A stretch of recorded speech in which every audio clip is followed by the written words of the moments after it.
Vamos então para a parte de exportação do vídeo mesmo. Então vamos lá, tem que vir aqui em Windows, Cinematics e aqui Movie Render QE.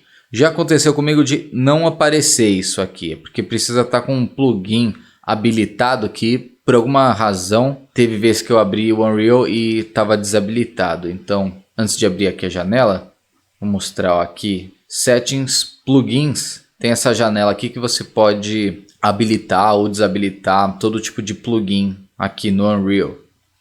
Então, se no seu caso não estiver aparecendo lá, procura, acho que era por mídia, acho que era Movie, mas de qualquer forma, esse aqui é um dos plugins que é bom garantir que está habilitado, Apple ProRes Media, porque assim você tem a possibilidade de exportar em ProRes, que vocês já devem conhecer. Então assim já sai direto em formato de vídeo e ProRes tem uma qualidade muito boa, então garanta que está habilitado aqui. E deixa eu ver, Movie, aqui, Movie Render QE. Então, se isso não tiver habilitado, não vai aparecer lá. Ah, e tem aqui, ó, esse aqui por padrão está desabilitado, ó. Então eu vou habilitar aqui também. Esse aqui possibilita peças adicionais para renderizar, com algumas limitações. Então vamos ver, vou habilitar isso também. Ele já avisa aqui que é beta, não está estável ainda, né? Então não confie 100% nesses peças adicionais. Então ele por padrão já dá algumas opções de peças para você gerar, mas aqui são alguns adicionais, né? Então alguns mates aí. Então vou colocar yes. Aí ele já avisa que tem que reiniciar o Unreal para funcionar. Então beleza, vou reiniciar. Salvar tudo. Ok, quando você reinicia assim ele pergunta se quer reabrir as coisas que estavam abertas. Mandar reabrir, ok. Então deixa eu fechar aqui a tela de plugins.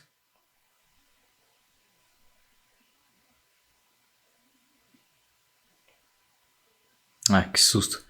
Ele abriu aqui uma cena em branco. É bom falar disso também. Esse level que eu criei aqui, né, a cena dos shapes, não está como padrão para abrir no projeto. Então você pode mexer aqui nas propriedades do projeto. Aqui, ó, Maps and Modes. Então aqui, ó, você fala qual que é o level padrão para abrir, né? Então eu vou colocar aqui Shapes. Tem outros aqui porque na verdade tem umas cenas que vem naquele Starter Content. Esses outros aqui, né? Umas cenas de demonstração, mas então vou colocar aqui Shapes. E vou colocar aqui também. Beleza. Então assim, se eu reiniciar de novo o projeto, já vai abrir na cena aqui dos Shapes. Tem que abrir de novo a sequência também aqui, Shapes Animação. Beleza, timeline está aí. Então vamos lá, agora sim, Windows, Cinematics, Movie Render QE. Então aqui que eu mando renderizar. Então clico aqui, Render, aí vai pedir para selecionar qual sequência eu quero. Está aqui a minha única sequência. Posso escolher onde eu vou salvar, ele por padrão já cria aqui numa pasta no próprio projeto. Vou deixar aqui mesmo. Se clicar aqui já abre a pasta. E aí aqui eu configuro esse render. Então aqui, ó, por padrão ele vem setado para exportar uma sequência JPEG, né? Então normalmente não é o que você vai querer, uma sequência JPEG. Então se clicar aqui em Settings você pode adicionar configurações adicionais para cá. Então, ó, aqui nessa parte de Output você tem algumas opções de formato para exportar. Então, se for para ter uma sequência de imagem, né, geralmente XR seria a melhor opção, tem mais informação de cor e tal, ou PNG pode ser uma boa também. E tem aqui a opção do ProRes, né, se tiver habilitado o plugin. Então, normalmente, né, no software 3D, jamais exporto diretamente um formato de vídeo, né, porque dá um pau no render no meio do processo, geralmente corrompe, você perde tudo, tem que renderizar tudo de novo, né. Então, geralmente na indústria, o padrão é renderizar em sequência de imagem. Mas como o render aqui é tão rápido, se der um pau no meio do caminho, não tem problema começar de novo, né? Bom, claro, dá para configurar de formas mais lentas, mas a princípio aqui eu acho tranquilo exportar em formato de vídeo direto. Então, você pode deixar assim, ó, múltiplas opções. Se fizer isso, ele vai exportar dos dois jeitos, né? Ou mais, se você colocar mais. Então vou deletar aqui, ó. Poderia só desligar aqui, mas vou deletar aqui porque não me interessa. Então eu quero aqui, ProRes. Eu tive uns problemas com esse formato aqui 444XQ. Para mim funcionou bem aqui o 422HQ. Já tem uma qualidade bem legal. Então beleza, vou exportar nesse formato. Aqui são opções de render, então isso aqui é o padrão, é um render em alta qualidade, né? Então ele basicamente dá uma qualidade um pouco diferenciada da viewport, mas em questão de configuração aqui não precisa mexer nada. E aqui no configurações de output, aí já, se você quiser, pode mexer aqui no local que a gente já viu, né? Tem aqui o nome, formato, né? Então, por padrão aqui ele vai renderizar com o nome da sequência, eu vou deixar assim mesmo, né? Então, shapes animação no caso. E ele, se fosse um formato de sequência de imagem, né? Ele ia colocar ponto, número do frame. Eu posso deixar assim, que no caso, sendo vídeo, ele vai ignorar esse final, vai ser só o nome da sequência mesmo. Resolução do output, vou deixar assim mesmo, Full HD. E é isso aí, se eu quiser renderizar um frame range diferente também do que tiver lá, né? A princípio ele vai renderizar esse range que eu coloquei aqui, no caso de 122 a 800. Então se eu quiser algo diferente eu posso colocar aqui, mas eu vou deixar o padrão da sequência mesmo. E beleza, mas vou mostrar aqui. Primeiro vou aceitar do jeito que está aqui. E vou mostrar alguns problemas que provavelmente a gente vai ter. Então vou colocar aqui render local. E olha a velocidade, né? Qual a chance de você ter uma velocidade dessa em outros renders por aí, né? Nunca vi algo assim. Então, ó, já mais de 100 frames só numa fala aqui, ó, em alguns segundos. 18. Eu vou dar um ESC aqui para cancelar, para não esperar acabar tudo. E vou aqui para a pasta onde fez o render, né? Então quando você cancela no meio, ele salva aqui o movie do jeito que foi, né? Com o que já renderizou. Então é uma boa para você testar como está indo o render. Então, ó, se dá um play aqui, ó, dá para ver que tá tudo meio esquisito, né? Não dá para dizer, não sei se é claro assim o que é, mas fica meio um rastro geral, né? Meio que um eco das coisas. E isso tem a ver com o que eu cheguei a comentar mais cedo, que é o método que ele usa de anti-aliasing, né? Que ele faz um blend dos últimos 8 frames por padrão. Então com isso ele ajuda a tirar noise e também bordas serrilhadas, mas cria esses rastros bizarros, né? Que com certeza não é o que a gente quer. Talvez se fosse um movimento muito devagar isso não influenciasse, ou se a gente tivesse com um frame rate muito alto, né? Que aí consequentemente ia ter uma pequena diferença de movimento de um para o outro, né? Mas normalmente vai dar esse problema aqui, ó, um rastro bizarro que vai dar criar uns fantasmas aí, né? Um eco das coisas. Então com certeza eu não quero isso. Outro fato aqui também que eu esqueci de comentar é que nesse render aqui ele liga tudo que tiver desligado, né? Então aqui por exemplo, não, aqui no caso está tudo ligado mesmo. No caso aqui é isso mesmo, né? Mas por exemplo, se eu quisesse o tubo desligado aqui, né? Que eu tinha falado que achei mais legal o reflexo aqui desse jeito, né? Por mais que seja mais incoerente, eu tinha comentado. Vamos supor que eu quero renderizar ele desse jeito. Se eu simplesmente desligar aqui a visibilidade, quando eu mandar renderizar de novo, lá no render ele vai ligar isso, né? Então isso aqui é só a visualização da viewport, não influencia no render final. Se você quiser realmente desabilitar isso, ou você deleta ou você procura aqui visible. Aí desmarca aqui na parte de rendering, desmarca esse visível. Então aqui, mesmo aqui estando ligado o olhinho, ele vai continuar não aparecendo. Então assim, se você mandar renderizar, ele não vai aparecer no render final. Então vamos lá, voltando nas configurações. Deixa eu fechar isso aqui, senão da próxima vez que eu for renderizar ele não vai sobrescrever. Então aqui em Settings, tem aqui ó, Anti-Aliasing. Então isso aqui é a configuração mais importante para mexer. Então ó, você tem a opção aqui de sobrescrever o Anti-Aliasing, né? Então por padrão ele usa esse Temporal AA, que faz o que eu falei, né? Pega os últimos 8 frames e faz um blend para tirar o noise e borda serrilhada. Mas isso faz aquele eco que a gente não quer. Então eu tenho que mudar aqui. Existem esses outros dois métodos aqui que não causam rastro. Então isso é uma vantagem, mas a qualidade deles não é tão boa. Então ainda não são a melhor opção. Então o ideal aqui é deixar None, para ele não fazer o anti-aliasing. E aí aqui nesses outros parâmetros aqui você faz basicamente a mesma função do temporal anti-aliasing, mas sem sair do mesmo frame. Então, só para entender aqui, é o seguinte. Esse primeiro parâmetro aqui, Spatial Sample Count, determina quantas vezes ele vai renderizar o mesmo frame, assim, o mesmo instante, né? Então, ele vai usar a mesma lógica desse temporal anti-aliasing, mas usando o mesmo momento, né? Então, se eu colocar aqui, tipo, 5, ele vai renderizar 5 vezes o mesmo instante e vai fazer um blend entre esses 5 renders. Então, cada um desses renders vai ter um noise diferente, uma borda serrilhada diferente. Então, fazendo esse blend, ele suaviza o resultado. De um jeito que não vai gerar rastro, porque ele está fazendo isso no mesmo momento. Então, é vantagem, né? Só vai tomar mais tempo, né? Porque ele precisa renderizar mais vezes o mesmo frame. Então, se eu colocar 5 aqui, vai ficar 5 vezes mais lento. Mas tudo bem, porque a velocidade dele é super rápida, então ainda assim seria bem rápido. Mas antes eu vou deixar aqui só para a gente ver então, sem o anti-aliasing e com um sample aqui padrão. Vamos ver como fica o resultado disso.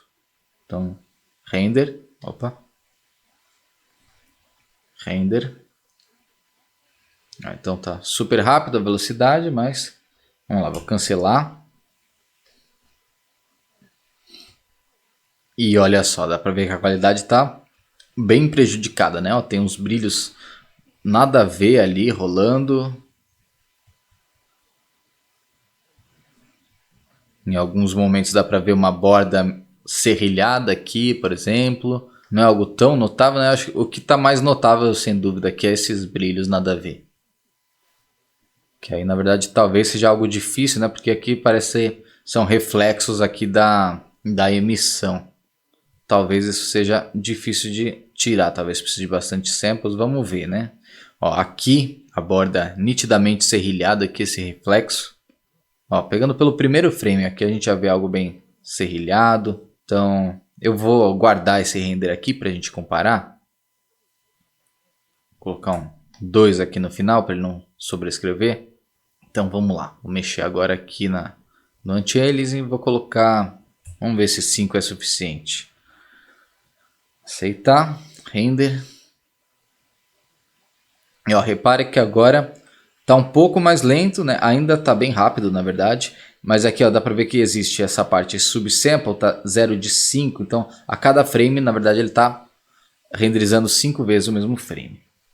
E eu não comentei ali, né? Mas ele tem aquele preview que vai acontecendo. Ali a gente ainda não tem a noção da qualidade, porque ali ainda não tá fazendo o blend. Então vamos ver aqui. Aqui de cara dá pra ver que ele tá fazendo o blend, né? Porque apareceu mais brilhos do que a gente estava vendo. Ó, ainda tá bem esquisitão. Porque realmente nos meus outros testes não estava tendo esse problema aqui. Eu acho que uma questão aqui eu poderia resolver isso aumentando o roughness provavelmente desse material. Porque acho que ele está refletindo nitidamente aqui o tubo está refletindo essa emissão aqui de um jeito que realmente é complicado lidar com isso para ficar muito bom mesmo. Teria que provavelmente usar muitos samples. Então eu vou abrir aqui os dois para a gente comparar. E olha a diferença, né? Ó, pega por aqui, ó, tem totalmente serrilhado isso aqui. E no novo, ó, já ficou bem mais suave. Aqui, ó, aqui tá suavinho. E aqui, ó, tem poucos pontos bem mais marcantes. Nesse aqui ele deu meio que uma espalhada, né? Mas, como eu falei, isso aqui já é uma situação que eu não acho legal. Acho que talvez precise de muitos samples para tirar isso, seja chato. Eu acho que vale a pena mexer no material ali. Eu acho que pode resolver isso. Só é estranho que aqui não está acontecendo isso, né? Eu vou deixar essa janela aqui, ó, embutido, acho melhor. Então deixa eu fazer o teste aqui. Se aumentar o roughness desse material, ó, porque olhando aqui eu não estou percebendo isso, mas olhando nessa visualização aqui, ó, ele está bem brilhoso. E eu acho que é isso que está fazendo aquele reflexo forte, que está causando aqueles brilhos que estão sendo um problema. Então deixa eu ver se eu ajustar o roughness aqui.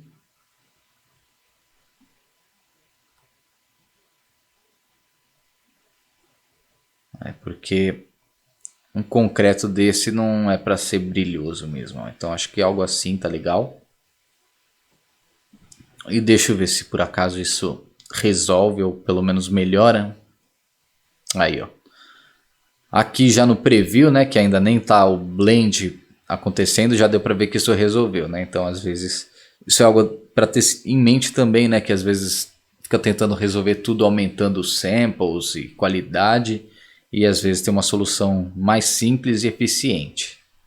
Então, deixa eu cancelar. Então, beleza. Eliminado aquele problema.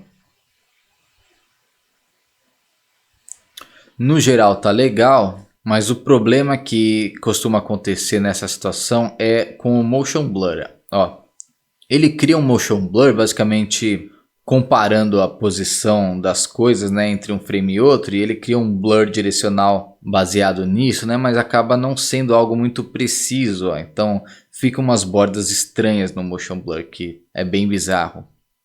Então isso não é legal. Então como que a gente pode eliminar isso? Voltando para as configurações,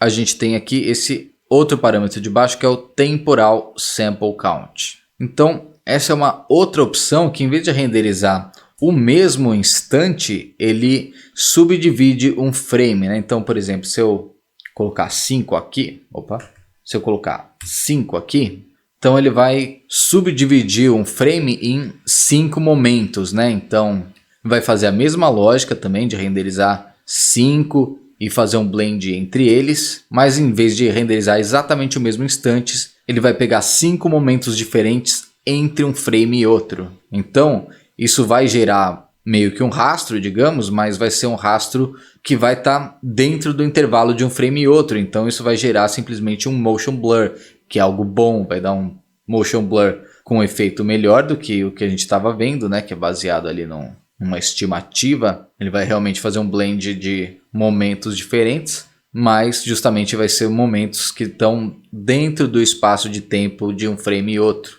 em vez de usar 8 frames de distância e ficar tipo um eco. Então, a princípio, essa é a melhor opção. E aqui, quanto mais samples, melhor a qualidade, mas também é mais tempo de render, né? Então, você pode ir testando o que funciona, né? Nos meus testes, eu achei que no geral, assim, 5 funcionou bem. Mas ele mesmo aqui indica usar pelo menos 8 samples, porque é o padrão do anti-aliasing temporal, né? Então, basicamente a ideia é, se você colocar 8 aqui, você tem, digamos, a mesma qualidade de anti-aliasing do que seria o temporal, mas sem sair do intervalo de um frame. E você pode combinar as duas coisas, né? Só que ele vai multiplicar um pelo outro. Então você pode, por exemplo, se colocar 5 e 3, vai ser um total aí de 15 subsamples, né? Ou seja, vai ser um total aí de 15 frames por frame, porque então ele vai pegar um frame, dividir em 5 momentos e cada um desses momentos ele vai renderizar 3 vezes. Então, legal, mas a princípio não precisa de tudo isso. Então, vamos ver. A princípio eu vou deixar isso aqui mesmo, mas aqui tem um porém, nem sempre isso aqui vai funcionar. E, na verdade, aqui já, num caso como esse, já não vai funcionar do jeito ideal. Por quê? Eu estou falando aqui de usar subintervalos de um frame, né? Mas, como eu estou usando um cache de Alembic, essas geometrias animadas aqui, ela tem a informação, né, de uma posição por frame. Eu não tenho essa informação de posição intermediária. Ele não vai fazer aqui uma interpolação de um frame e outro. Então, em cada momento dessas subdivisões aqui, ele vai estar, na verdade, congelado. E só vai, a animação, né, desses elementos aqui, desses shapes, só vai mudar de fato quando passar para o próximo frame. A não ser que eu exporte uma animação ali, um Alembic do Houdini ou de onde for, com um frame rate muito maior. Isso eu fiz em um dos testes que eu fiz, funcionou, mas é chato, né? Porque fica muito mais pesado, né? Demora muito mais para exportar o Alembic, que eu tinha feito ali tipo 5 subframes, né? Então multipliquei por 5 o frame rate, aí eu exportei o Alembic, então aí eu consegui usar esses momentos intermediários aqui nos subsamples, mas é mais chato. Então se eu manter assim, a minha câmera, como ela tem keyframes aqui na animação, né? Como eu importei a animação do FBX, que está sendo usado como keyframes aqui, então nesse caso ela vai conseguir fazer uma interpolação entre um frame e outro. Então a gente não vai ter o mesmo frame congelado 5 vezes por frame. Vai ter uma variação aqui, vai ter um pequeno movimento por causa do movimento de câmera. Então isso já vai ajudar, mas dependendo do caso pode ficar estranho, porque a geometria em si, né, dos shapes aqui, também o tubo, vai estar estático nesses intervalos. Então, se você tem algo que foi animado aqui no Unreal ou importado com FBX para usar os keyframes, vai funcionar melhor isso. Ou se não, uma solução é, como eu falei, aumentar o frame rate do Alembic, né? Você exporta ele com frame rate maior para ter mais informação entre um frame e outro. Ou você deixa assim mesmo e, dependendo do caso, funciona, não é um problema. Então, nesse projeto aqui, pelo que eu testei, funcionou bem. Deixa eu salvar isso aqui, colocar um 3. E vamos lá, vou mandar renderizar de novo. Então, quando você coloca o subsample temporal, aí você já consegue ver aqui, então, ó, dá para ver que ele está avançando um pouquinho a cada frame. Mas também dá para ver que dá uns pulos, né? Então, a geometria anda um pouco e congela. É uma coisa meio saltada, mas de modo geral o resultado fica legal. Aí, ó. Ficou bem melhor. Não tem aquelas bordas estranhas, né, no limite do objeto. Ó. Tem o motion blur rolando. Então aí já dá um resultado bem mais interessante. Ó. O anti-aliasing ficou bom. Ó. Não vejo nenhuma borda notavelmente serrilhada, nenhum noise rolando. Então tá a qualidade legal. A velocidade está super rápida. Então tudo redondo. E não estou usando o Ray Tracing da GPU. Então, ó, esse material aqui que está com o reflexo mais nítido entra naquela questão que a gente já falou, né? Então não é o reflexo ideal, mas funciona. Ó, aqui tem um serrilhadinho, ó, posso aumentar mais a qualidade. Mas de modo geral não me incomoda. Então legal. Outra possibilidade também para o Motion Blur, se você estiver tendo problema, não estiver saindo legal de forma alguma, você pode simplesmente tirar o Motion Blur também. Aqui no Post Process Volume, deixa eu ver, Motion Blur. Aqui, se você tirar por aqui, ó, dá para mexer aqui na intensidade do Motion Blur. Você pode zerar aqui, então aí assim o seu render vai sair sem Motion Blur. E aí você pode, por exemplo, ou simplesmente deixar sem mesmo, né? É uma opção. Ou adicionar na pós, né? Tipo usando um Pixel Motion Blur, que às vezes pode resolver bem. Se você quiser usar um Motion Vector, aí já vai ficar limitado aqui, porque pelo menos no momento ele não exporta, né? Pode ser que depois eles adicionem isso, né? Porque tem muita coisa ainda que está em desenvolvimento nessa versão. E pelo que eu vi, parece que essa parte de passes adicionais está realmente em desenvolvimento. Então eu acho bem provável que em algum momento eles deem essa opção, mas por enquanto não. Falando de passes adicionais, né? Aqui a gente tem algumas opções. Se a gente vir aqui nos settings, ó, tem outras opções de render. Então, dessas aqui todas aparecem por padrão, né? Eu tinha habilitado lá nos plugins um extra pass ali, que na verdade é só esse aqui, pelo que eu estou vendo, que é o ID dos objetos. Eu não cheguei a testar isso, mas ele já diz aqui que é limitado, né? Então, ele deve renderizar provavelmente uma cor diferente para cada objeto da cena. Então, considerando que aqui eu tenho, na verdade, os shapes são tudo parte do mesmo objeto, ele deve fazer uma cor para esse e outra para o tubo, por exemplo. Eu não cheguei a testar esse ID. Esses outros aqui, pelo que eu vi, são basicamente outros modos de visualização. É algo que você pode ver aqui na viewport, né? Por exemplo, Detail Lighting. Você pode mudar aqui, ó, de Lit para Detail Lighting. Então ele renderiza um pass assim. Tem aquele Unlit que a gente já viu, né? Então é comum esse tipo de pass também, né? Para você ter só a cor do difuso sem influência da iluminação. Então pode ser útil. Tem também só reflexos, pode ser útil também para você fazer na comp, né? Usar os reflexos.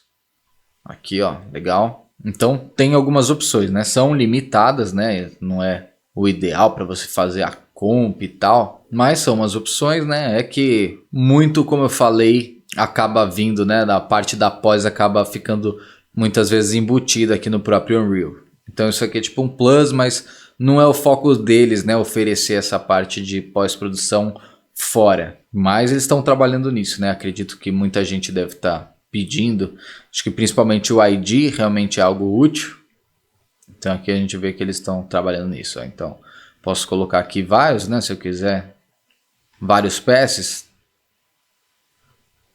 Se eu deixar tudo ligado aqui, ele vai renderizar um para cada, né? Vai ter um arquivo para cada um desses. E tem esse Path Tracer que eu vou mostrar depois, que aí já entra no caso de você ter uma GPU com Ray Trace. Que aí é a opção com mais qualidade, mas também que vai levar muito mais tempo que as outras. Então eu já vou tratar disso, mas então por enquanto é isso. Deixa eu tirar aqui então essas opções. Ah, sim. Uma coisa que às vezes acontece, eu não sei bem por que não é sempre que acontece, só às vezes, mas deixa eu ver aqui. Ó, nesse exemplo aqui, um dos testes que eu tinha feito aqui nesse projeto, olha como fica um flash estranho aqui no começo. Não tem nenhuma iluminação diferente aqui no começo, é uma iluminação fixa nessa cena toda, mas no começo aqui é como se ele acumulasse uma luz e cria um flash estranho. Que aí fica aqui ainda um rastro desse flash por alguns frames e depois sai. Então isso é algo que eu notei em várias situações, em vários projetos. Acho que na maioria, na verdade, aconteceu isso. Aqui no caso não aconteceu, mas caso aconteça com você, aí dá para resolver aqui nessa parte do Warm Up. Então você pode marcar aqui, ó, Render Warm Up Frames, que basicamente ele vai renderizar uns frames antes do início, né? Então ele até diz aqui que tem alguns processos acumulativos, né? Como o próprio anti-aliasing, que depende de se você manter o padrão lá, que é temporal, ele precisa de alguns frames, né, para acumular o efeito. Então por isso às vezes pode dar certas estranhezas assim, né, no início do vídeo. Então por isso que tem essa opção de você renderizar uns frames adicionais. Então você marcando aqui, ó, ele renderiza a princípio 32 frames antes, para dar um tempo, né, de garantia aí, para antes começar de fato o render. E aqui tem esse Engine Warm Up Count também, que eu não lembro agora exatamente o caso que fez diferença para mim, mas basicamente a ideia é não necessariamente renderizar, mas tipo ele já processar algumas coisas antes. Então eu acho que ele fala aqui, por exemplo, de simulação de partícula, né, para já ter, por exemplo, se você vai começar a emitir partículas, que não é algo que a gente está trabalhando aqui, né, mas só para entender. Se você quer que no início do render já tenha umas partículas, então ele precisa começar a processar antes. Então essa é a ideia, que a princípio então não tem por que você usar nessas situações, mas teve algum caso que isso me resolveu. Então é bom ter em mente também que dependendo se isso aqui não estiver resolvendo, sua esquisitice do início, você pode tentar colocar uns frames aqui também. Então tá, beleza, deixa eu colocar aqui, ó, iluminação normal.